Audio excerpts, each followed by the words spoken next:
Peace, y'all. I'm just waiting for some other guests to come in.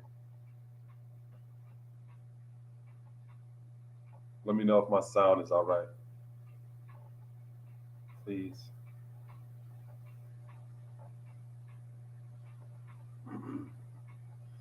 Peace.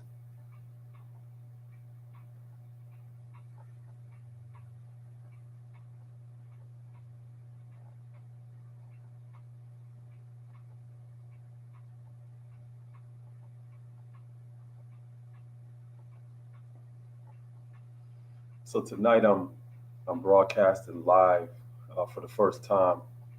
I mean, in the past I've done like brief walkthroughs of the Atlantis school, forgive the youngsters, but tonight is the actual first live broadcast inside the space.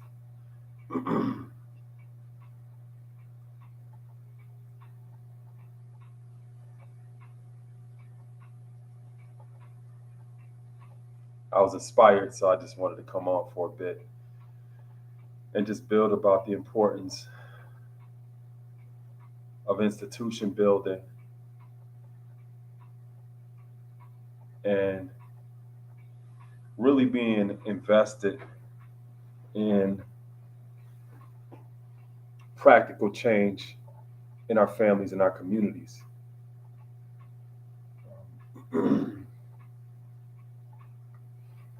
I was thinking earlier today about how there's certain things in life that are sustainable.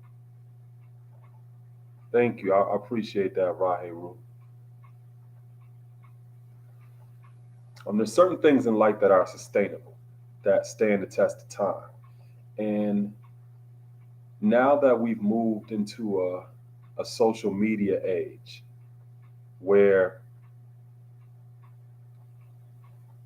people create podcasts or talk shows and are consistently streaming content,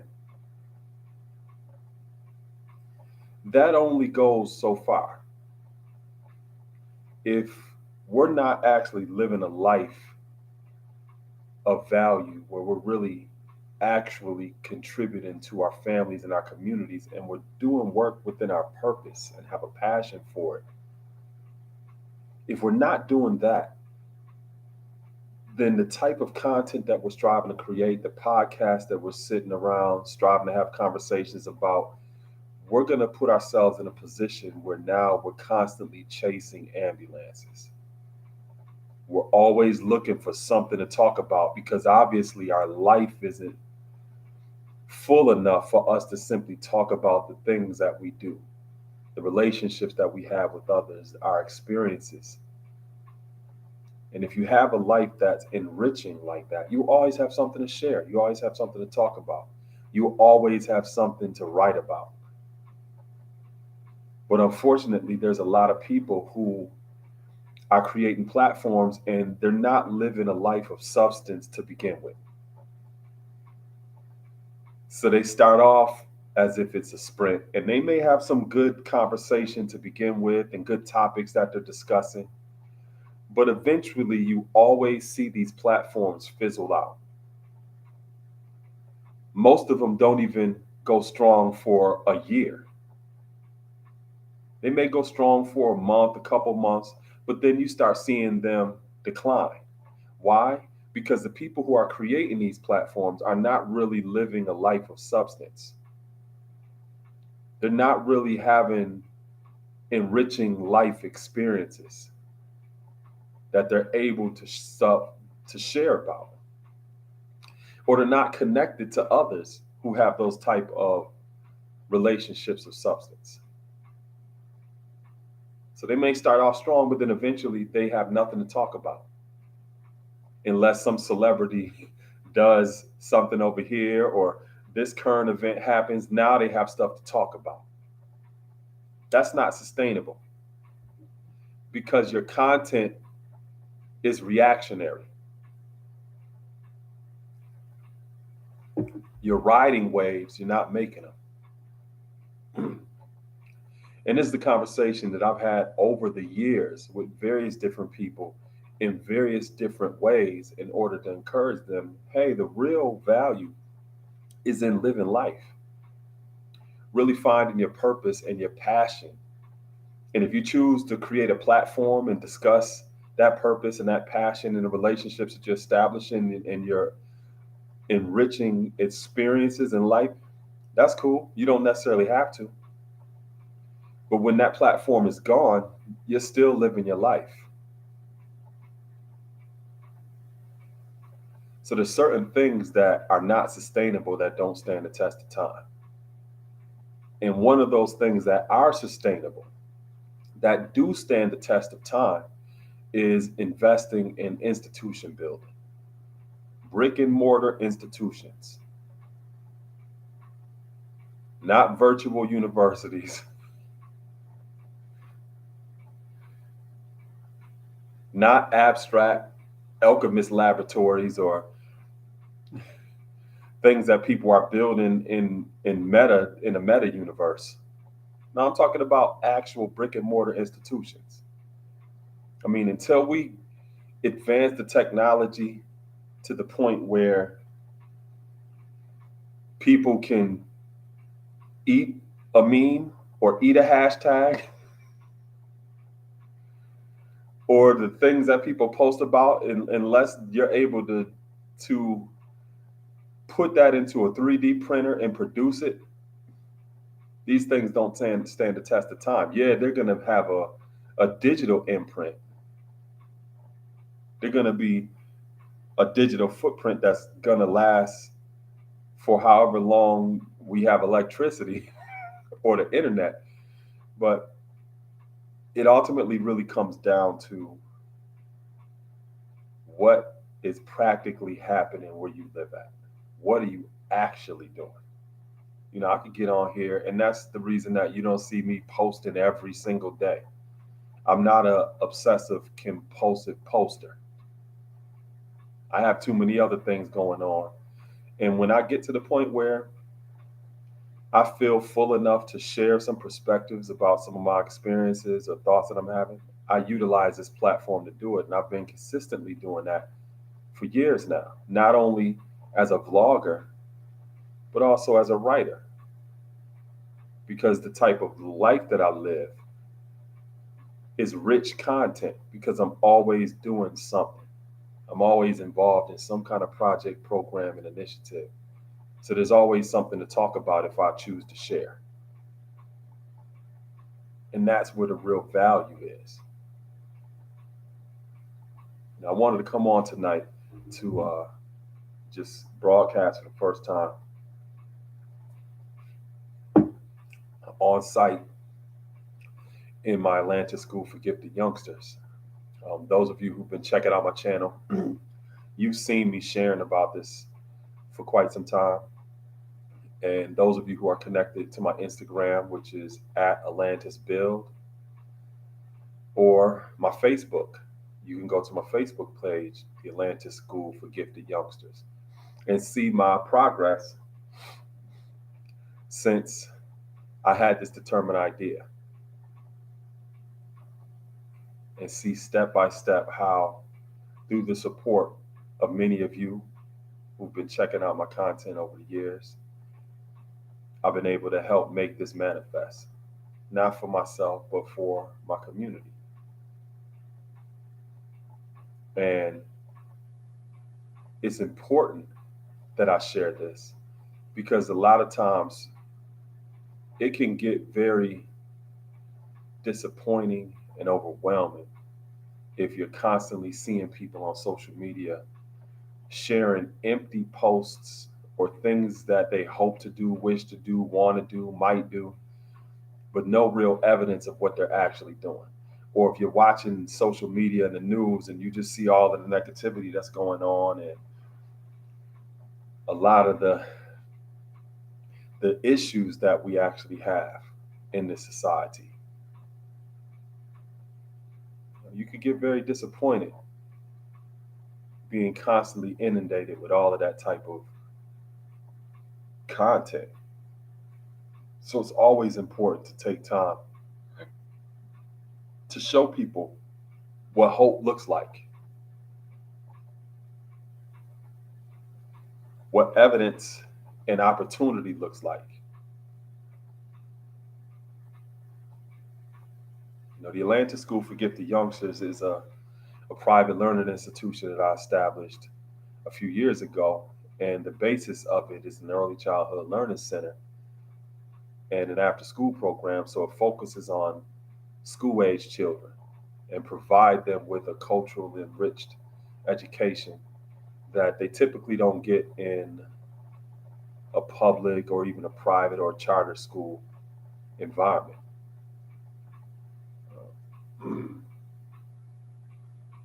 And that vision came about through me being able to acquire a property here in my city. And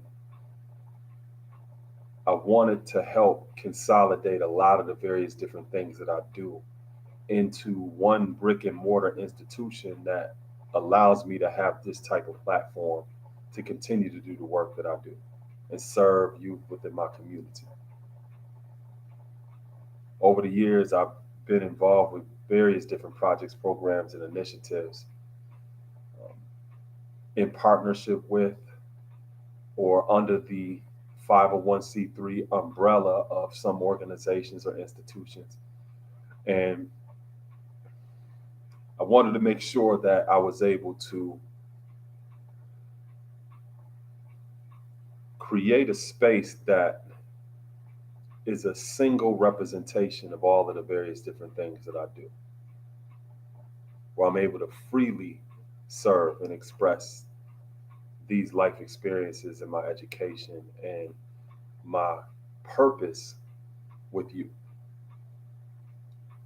So it's called the Atlantis School for Gifted Youngsters because it's based upon the concept of Xavier's School for Gifted Youngsters. So for those of you who are familiar with the X-Men, Professor Xavier had a school for gifted youngsters, and the way that he set up his school is he had basically a residency for elder mutants who would go out and strive to identify younger mutants and to teach them how to control and utilize their powers.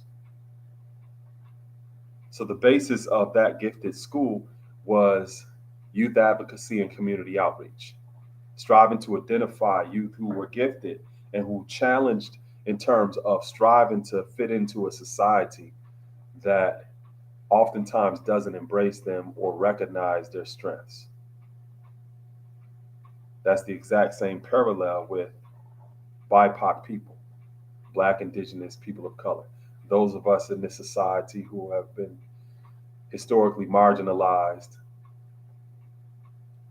who are born gifted just as anybody else, but not having institutions or systems in place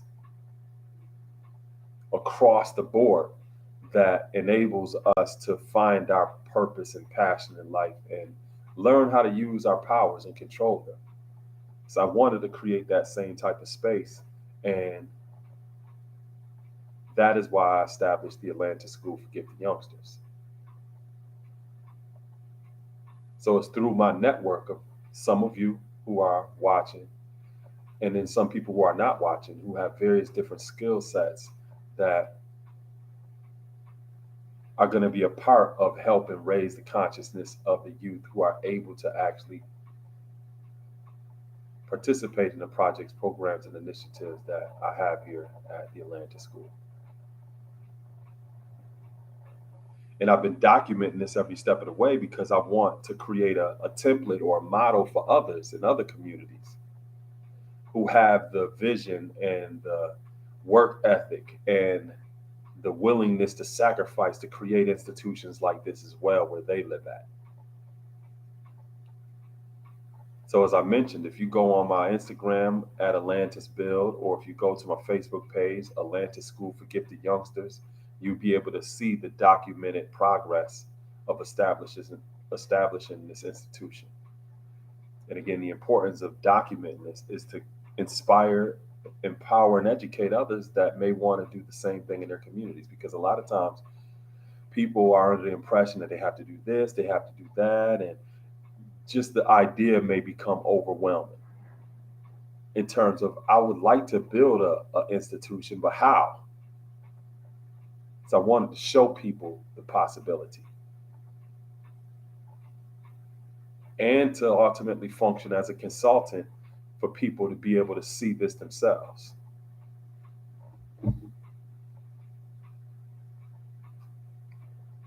Peace, God.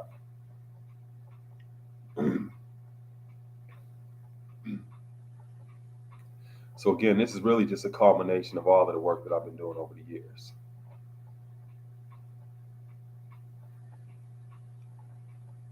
It's required a lot of sacrifice. You know, I had to invest a lot of time.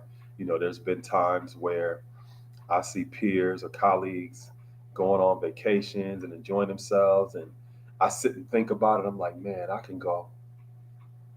But then I say, nah, I got to get a pallet of drywall. Or I see some people doing this, and I'm like, oh man, well, I got to get this painting done. Or I got to do this, I got to do that, you know? And you really got to have a Mamba mentality when it comes to being successful in your undertakings. You know, today being the 17th, or knowledge God in our supreme mathematics, being the two foundational elements of build or destroy. So, in other words, 1 and 7 equals 8, same way that knowledge God equals build or destroy. The 17th degree in our 1 to 40s, it asks us a question: what is the meaning of civilization? And the answer to that degree is one having knowledge, wisdom, understanding, culture, refinement, and is not a savage in the pursuit of happiness. So, the basis of this institution is to teach civilization to others. But in order to teach civilization, you have to be one that has knowledge, wisdom, understanding, culture, refinement, and is not a savage in the pursuit of happiness. And I think that's oftentimes where some of us fall short. You know, there's a lot of us out here, and you think about the so-called conscious community. There's a lot of us that have knowledge. There's a lot of us that have wisdom. There's people that also have understanding and a sense of culture. Some people are refined, or they demonstrate that sense of decorum and etiquette and all those other different qualities that show that they're polished in how they express themselves. But oftentimes, where many of us fall short is that small addendum to that degree: not being a savage in the pursuit of happiness. Some of us may have a lot of those different qualities, but some of us just have not expressed the discipline yet to stop being attached to some of these worldly things, or to be so fascinated and connected to debauchery or involved in activities that if you were doing those activities or engaged in that type of behavior around you, you will be considered putting children at risk or neglectful. Let me repeat what I'm saying. There's a lot of us that may have knowledge, wisdom, understanding, some sense of culture, and some degree of refinement, but a lot of us fall short when it comes down to not being a savage in the pursuit of happiness. Now, you listen to a lot of hip hop music, right? And there's artists out there that may have been amongst the 5% or may have been amongst people of consciousness or a sense of culture. But a lot of times when you listen to the music, it's a lot of sex, violence, outlaw or criminal behavior. And then they sprinkle science or culture or knowledge in it like it's seasoning in a criminal soup. The basis of the music is very low, and a lot of it is very negative, but then they sprinkle a few words in there to make it seem like they have some sense of knowledge or they're cultured or they're conscious on some level. Again, many of us fall short when it comes to not being savages in the pursuit of happiness. Some of us we some of us would go and we'd donate money for like a Children's Day celebration, or we do this and do that, but then later on that night we're in a strip club, or we going around the corner hitting licks, or we're involved in some other type of activity that does not align with being a civilized person. Now, here's the thing: we all go through a journey and we go through experiences where we learn to come out of this world, so to speak, where we learn how to discipline ourselves and not be connected to things that don't elevate us or don't elevate our families or our communities. Some things are easier for us, but some things may be a struggle. Some people have a real struggle with addiction, regardless of what that substance is, or it could be an addiction to sex.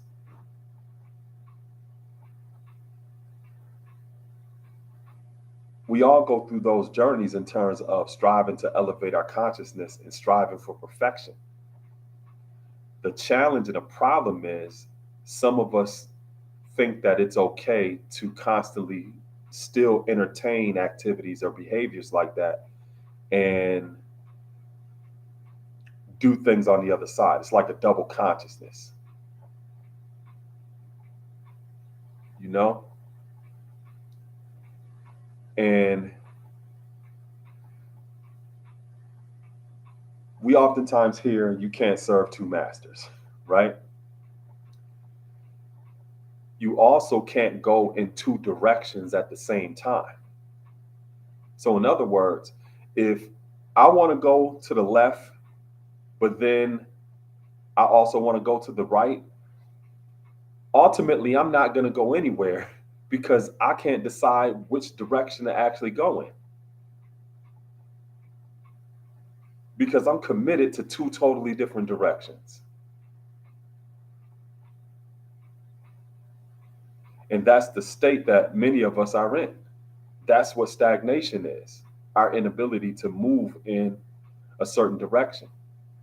If we're conflicted in terms of where we should go or what we should do, then we're ultimately not going to do anything or not going to go anywhere. Because if we take 4 steps to the right and we still committed to doing things to the left, we're going to ultimately take a few steps to the left. It's never going to be progressive. We just going to constantly be moving left and right.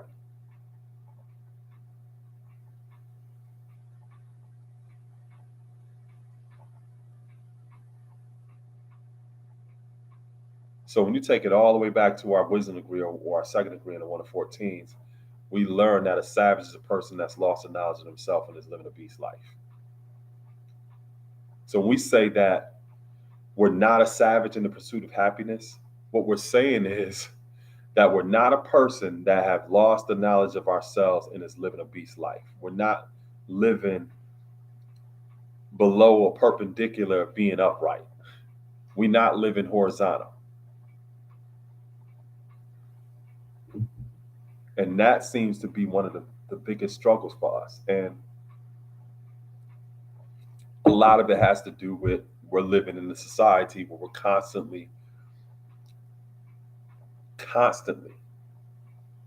being encouraged to operate on a low frequency, to participate in conflict and in drama and in things that doesn't encourage us to develop our purpose in life, where it becomes something positive and a contribution to this world to bring some more beauty. A lot of the things that we see is not encouraging us to do that. So not only do you have to be self-directed and have the inner strength to be disciplined enough to continue along the straight path, but you also have to have the weaponry to defend yourself from the constant attacks on your purpose. Beyond the fact of if you striving to quit an addiction that you have, changing your places, the people and the positions that you've been in order to shift and navigate your daily life differently, you have to change all of those things. I'm not just talking about you removing yourself from a situation where somebody's constantly encouraging you to participate in smoking or drinking or doing another type of substance. I'm not just saying something as simple as removing yourself from that situation.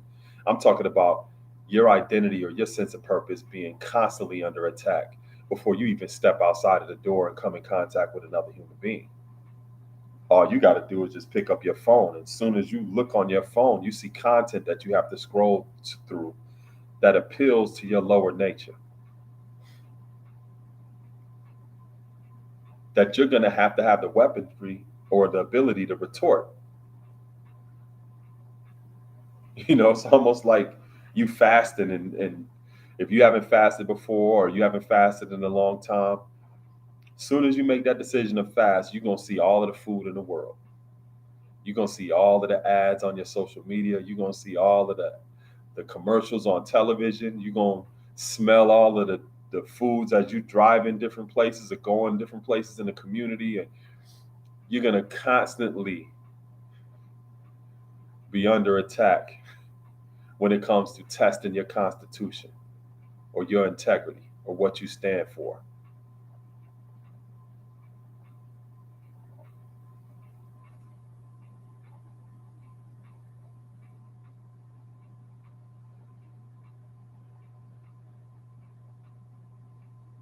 Do you agree that the earth is flat?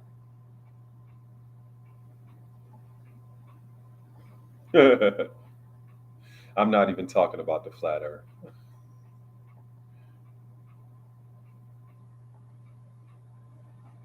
And that's like one example of what I'm talking about. Some of us are too caught up in distractions instead of focusing on the things that actually matter, like our diet, our health, how we treat one another, what's going on in our families, what we can do of service in our community, basic practical stuff like that. But people would rather talk about the flat earth and what Kanye said on Drink Champs, uh, what's happening in Ukraine. And I'm not saying that you should not think about anything like that. But I'm saying that there's a hierarchy of needs. There's certain things that are a priority.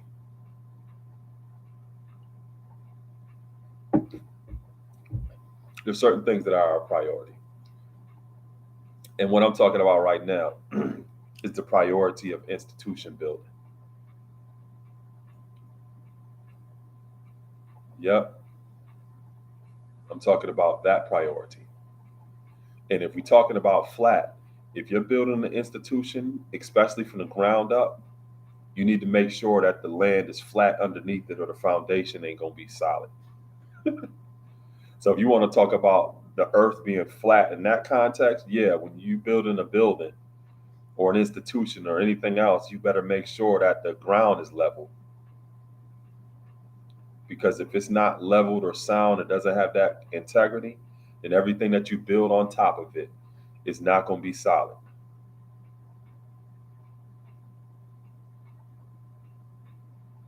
Yeah, nice app to open up first if you must open your phone is one that gives a good affirmation message. True indeed. Yep.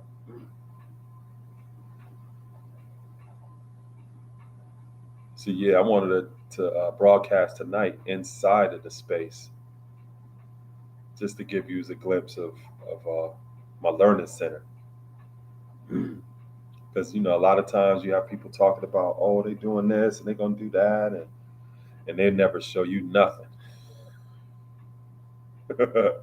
they be they be David Blaine building.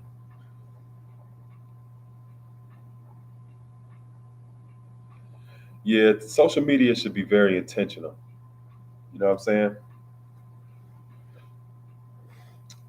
It should be very intentional. Like what I'm doing right now. A lot of you that I'm engaging with right now, I may build with you and know you personally. And as colleagues, that's the kind of relationship we have. We don't get together and talk about stuff that don't matter. When you come in contact with people, when you leave a person's presence, you should think about what it is that they contributed to your life. And you should also think about what you're able to contribute to their life. Sometimes people look at it like, um, it's an exchange of energy. That's cool. But if you really want to quantify it, you're exchanging your time. And that's something you're never going to get back. And that exchange of time that you're investing with someone, you should be able to account for that time.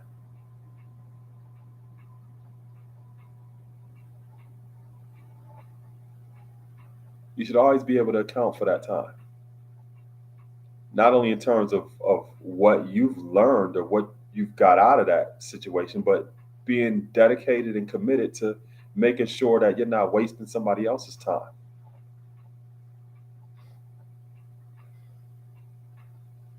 Very practical things.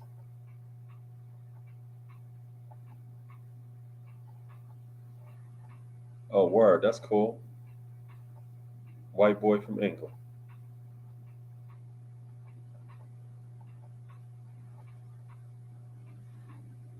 That's cool. And, you know,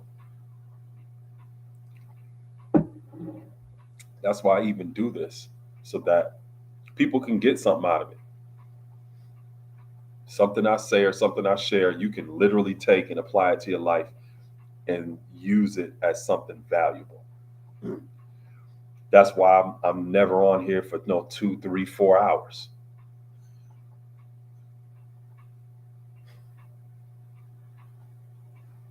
I discovered a universal law and have proven it multiple times over and over. I had a struggle socially and don't know how to get the message to people I've reached out before. Hmm, that's interesting. So that seems like your challenge. How do you find your purpose in your work? Excellent question. So one of the things that's important to do is to still yourself, not still as STEAL, but still as an STILL. Meditation is important. And I'm not just talking about just sitting down, like sitting in a certain position. I'm just talking about just sitting down, just being quiet, away from distractions, and just listening to what is going on inside of you. Part of it is that. Part of it is that. And in addition to just being able to still yourself, to sit and just relax and just think about how you feel, think about the things that are important to you, think about the things that you would like to do, think about the things that you've done before. Invest in time with yourself. That's an important part of being able to find your purpose. Also, being able to explore. Being able to explore, try things, go places. You may be an unrealized artist, but you've never picked up a paintbrush or went to like a paint night before. You may have a interest or a genuine gift for plants or herbology, but you may have never just really went hiking. Check out the landscape. So you have to also explore and push yourself beyond your comfort zone to discover the many different dimensions of yourself. So those are two different things that you can do: to learn to still yourself and to invest time with yourself, to quiet yourself, and to think about the past, the present, and the future, as well as how you feel, and then to explore. What things do you enjoy doing? What things do you not enjoy doing? Why? All of us, when we are incarnated consciousness or we are born into this physical form, we're all born with a certain amount of gifts, things that just come natural to us easily. You have to be able to identify those things. What do I do easy? What do people recognize in me that I just do easy? That comes simple to me. Those are some gifts. Do you like that? If you enjoy it, that's a big indicator that this is one of your gifts. This is part of your purpose.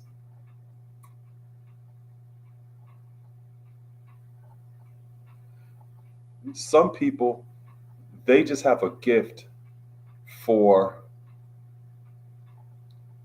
being an extrovert or just being social. They could go into any environment and strike up a conversation with people and just get to know people. They're very personable.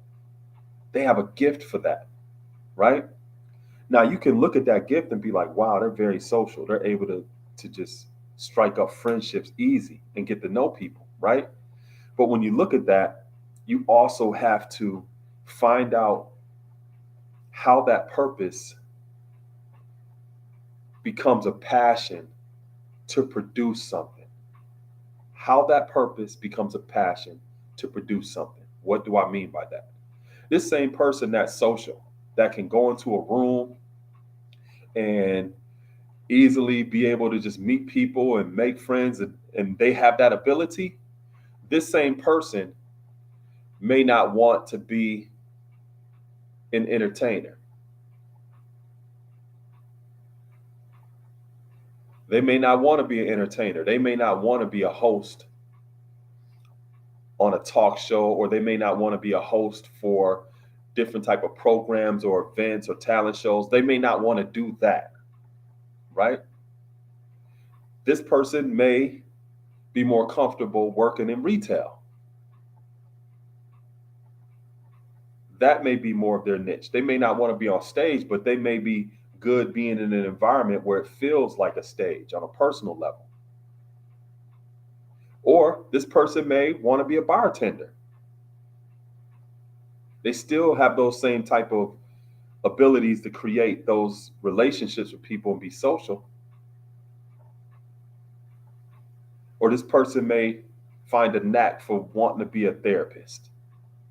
That may be where their purpose meets a passion, where they produce something that brings beauty to this world. So first you have to figure out that purpose as it's related to a passion. Like, what is it? What do you enjoy doing? Like, okay, you like talking to people. You got some people, and they're not a people person at all. They don't really like messing around with people like that. They're cool just to themselves, and they really enjoy that. Now that purpose and passion that they have for just being to themselves and working by themselves, this person may be good at going into IT. That may be their niche. Or that may not even be what they're interested in. They may want to go into accounting. Or they may want to go into this or that. There's a lot of various different paths that you can travel, not being a people person. In the same way with a person who is a people person, there are many different paths that people person can take.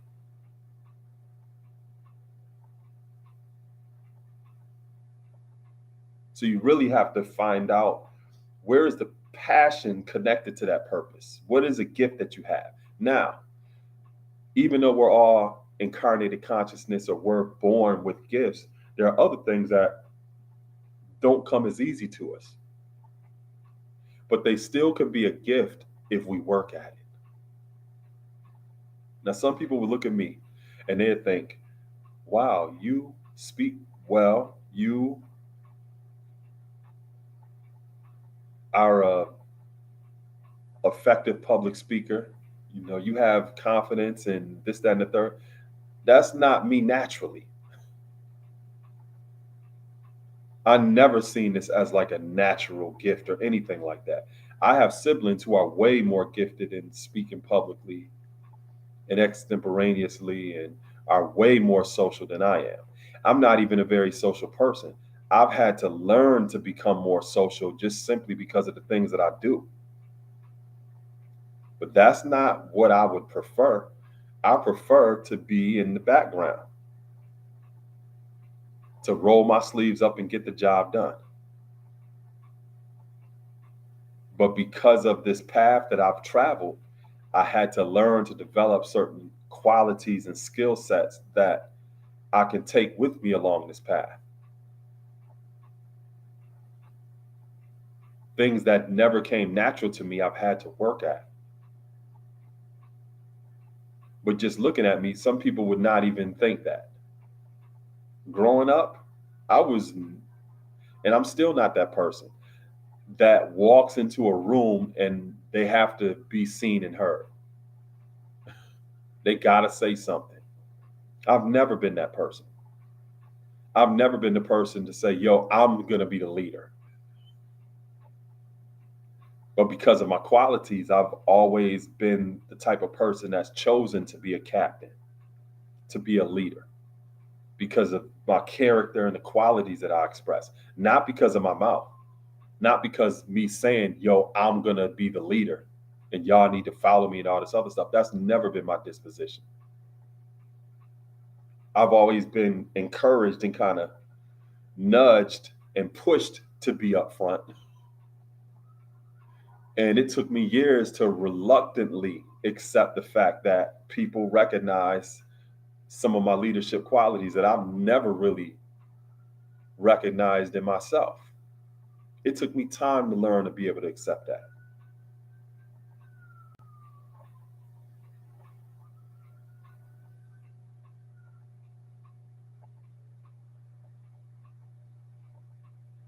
So as I've grown, I've learned to accept it and to step into that leadership unapologetically.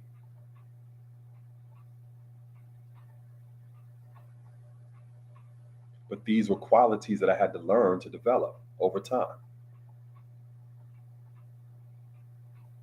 Another part of identifying your purpose is our life is a perfectly written script that we write. No matter what age you are right now, if you turn around and look at your life in hindsight, you can see how every event was perfectly written. Whether that event was triumphant or whether that event was tragedy, you can still see how every single event was a perfectly written script for you to be here right now listening to this conversation. Perfectly written. Now, a part of our growth and development is to be in the driver's seat as much as possible. God degree is food. Is one of the 12 jewels. The seventh jewel is food. So we say God degree.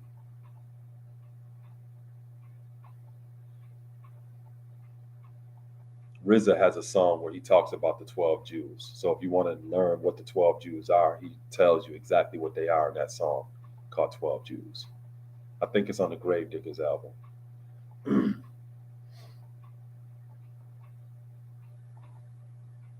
Yeah, but if you look at your life in hindsight, you can see how it's a perfectly written script.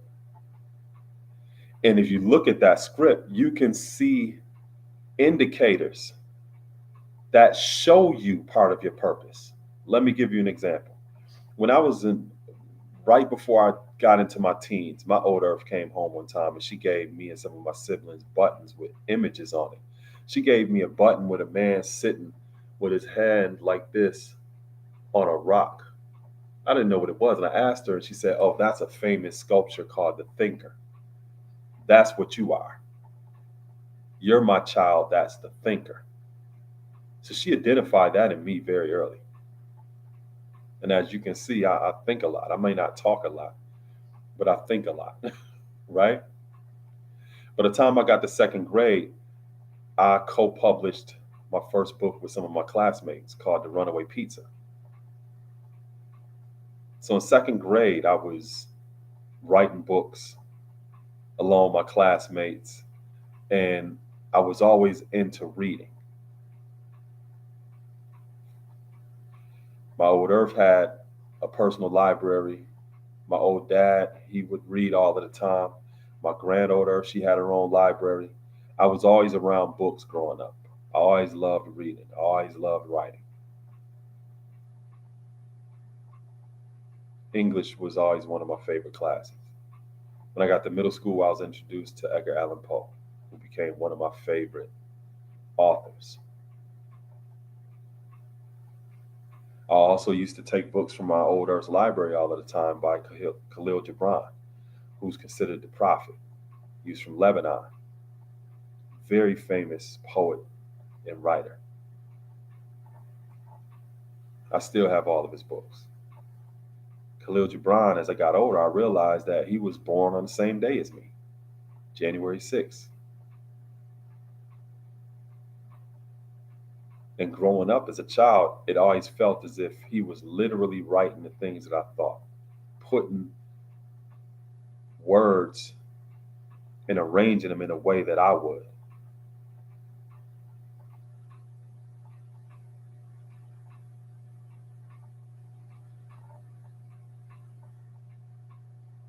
So when I look in hindsight, also when I got to middle school, I was like the designated love letter writer. When some of my colleagues wanted to get a girlfriend, they would come to me to write the love letter for them, to get a girl.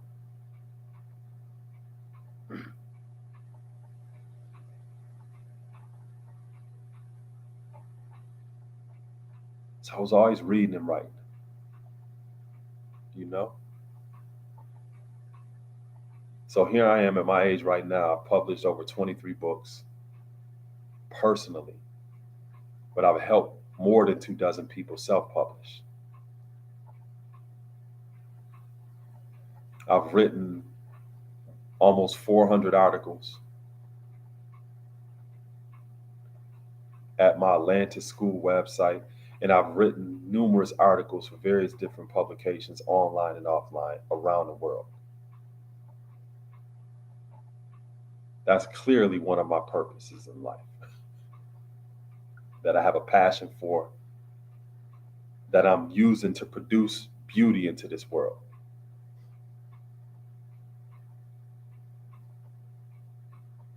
So our purpose is also something that's not singular. You know, those of you that's connected to me, you see that I do a variety of different things. I create animations and discuss family friendly topics, or I read books that parents and guardians can use to facilitate conversations with youth around controversial or difficult topics. You see a lot of the different events that I do that I may share clips of. You know, one of the other things that has always been a passion of mine is narration. You know, I grew up in second grade when the teacher asked me what did I want to be when I grew up. When I grew up, I told my teacher I wanted to be a zoologist because I've always studied animals. So I've always had a passion for the environment and nature and animals and plants.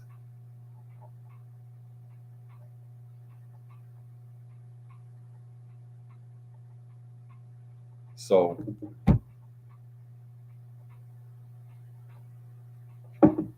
one thing about your purpose is you're going to do it regardless to whom or what. And it should be something that not only you have a passion for, but it's something that produces beauty in this world.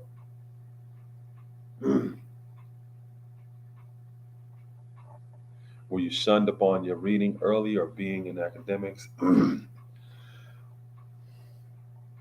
No.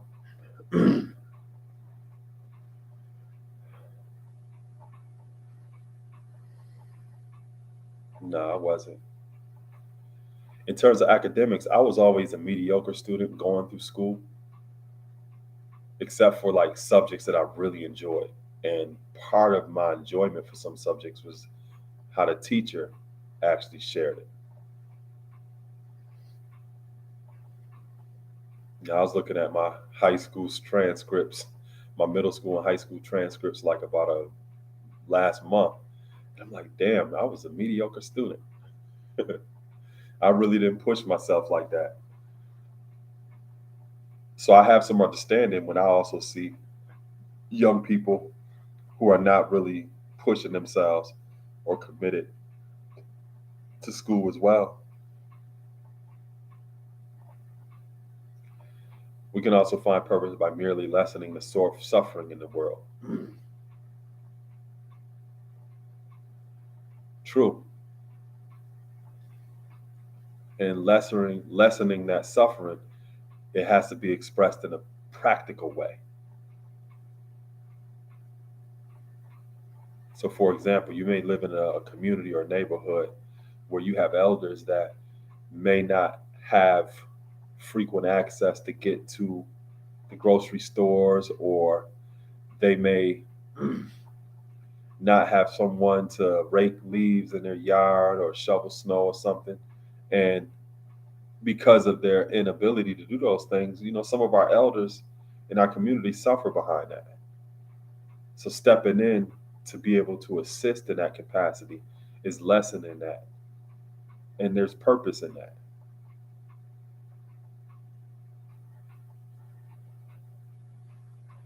What one book would you recommend that is beneficial to a kid, if any? I have a 6-year old. Uh, A is for alchemy. That's a pretty good book. A is for alchemy.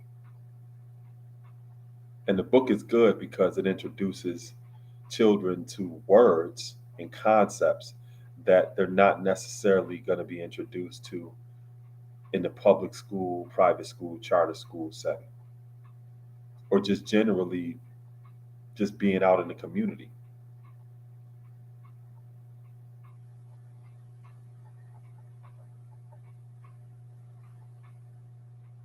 So the letter C in A and for alchemist is crystals. You know, it's important to introduce our children to different ideas and concepts, just like I'm sharing with all of us. I know that feeling. I was reading early, and others didn't want to be around me because they felt embarrassed that they weren't. Yeah, I definitely understand that. I mean, it's the same way now that we're older as well.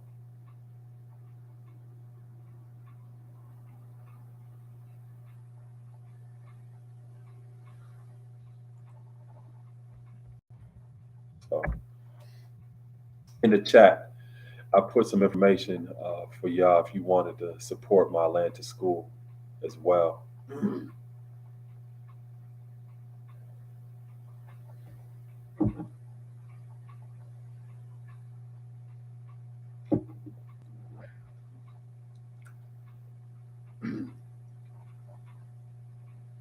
But yeah, so finding your purpose is a vital part of us being able to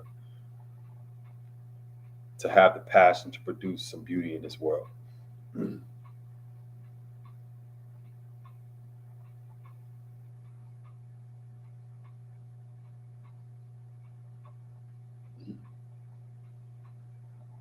Yeah, being studious can be a hindrance in our community. I would say that it's always of value being studious. That is something that appreciates in value over time. Being studious never loses its value. You can be 5 years old and be studious, and you could be 55 years old, and that's still going to have value to it. But a person that's not studious, that always depreciates in value. Every single situation that occurs where we should have been studious.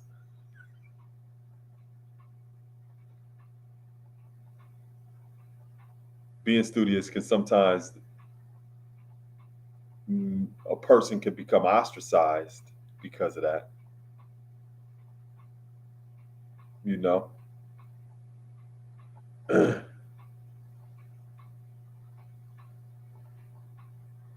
But that's something that just comes along with the territory, you know. But it always appreciates in value over time.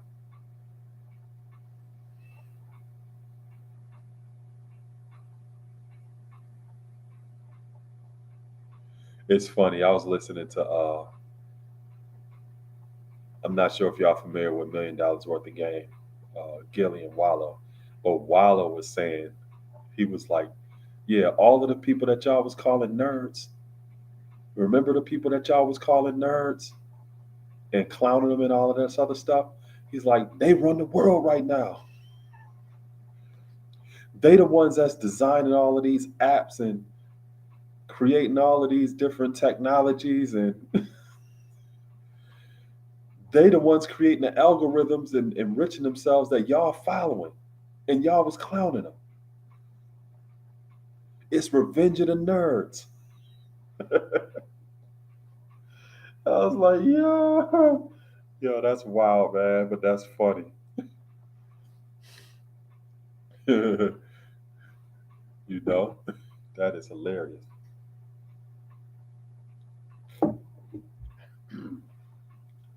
But to wrap things up, I'm approaching an hour right now. I just wanted to come on for a minute and just build and just share some of my thoughts, as well as to give y'all just a short glimpse of what the Atlantis School looks like on the inside. Um, this is my first broadcast, so I might try out a few different things in terms of where I may want to stream next time. But again, in the chat, I put some information related to supporting and sharing with your network the Atlantis School for Gifted Youngsters. I appreciate all of you who have supported in the past, and who will support in the present. Um, if you have any questions or comments, or you want to reach out to me, see, put my email in the chat.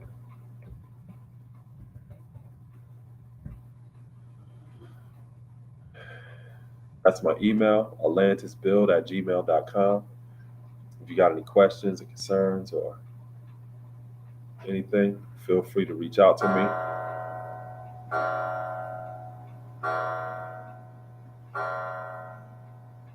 It's the build hour. So, again, I appreciate y'all just taking the time to tune in.